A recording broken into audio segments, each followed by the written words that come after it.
So here's the 12 steps. So yesterday you learned the foundations and the definitions of private money.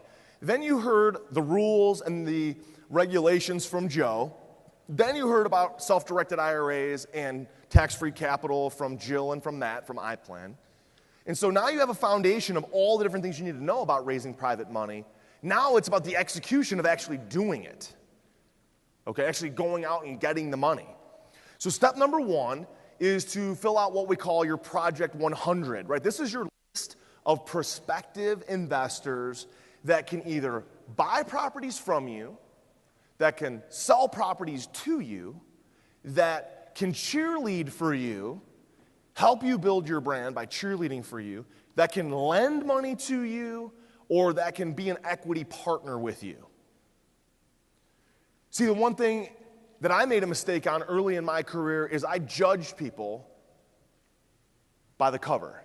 You guys have all heard the cliche before, don't judge a book by its cover. I'll tell you a story. When I was in about 25 years old, I had a client, actually a prospect that I was going to meet with, about an hour outside of Cleveland in Madison, Ohio. And I drove all the way out there. My assistant set up the appointment. I pulled up in my nice new suit and my expensive car, and I pulled up and the house was basically a trailer. And it was really dirty outside, gravel driveway, dogs running around all over the place, and a huge barn out back in the middle of nowhere in Madison, Ohio. And I thought to myself, like, shit, this is going to be a total waste of time.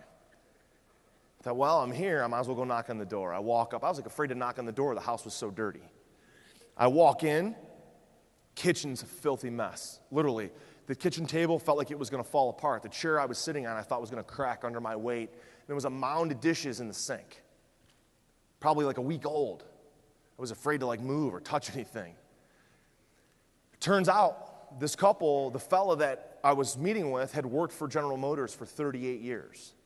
His wife was a school teacher, and they were millionaires, right? He had like a $700,000 pension and 401k he accumulated from General Motors, and she had a couple $100,000 pension from being a teacher for 35 years.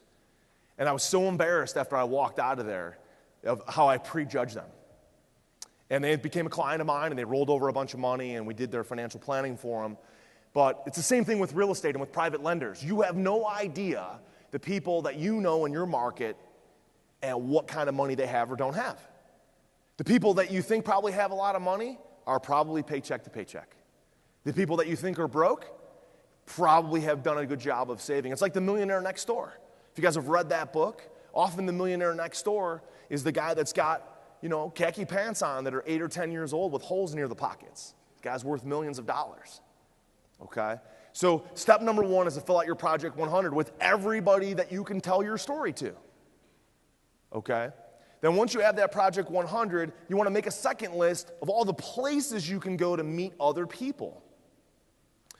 Right? RIA clubs and Kiwanis meetings and Chamber of Commerce meetings and your neighborhood homeowners association meetings.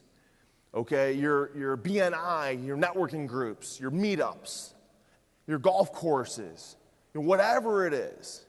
Go places where you can meet and touch and create relationships with more people.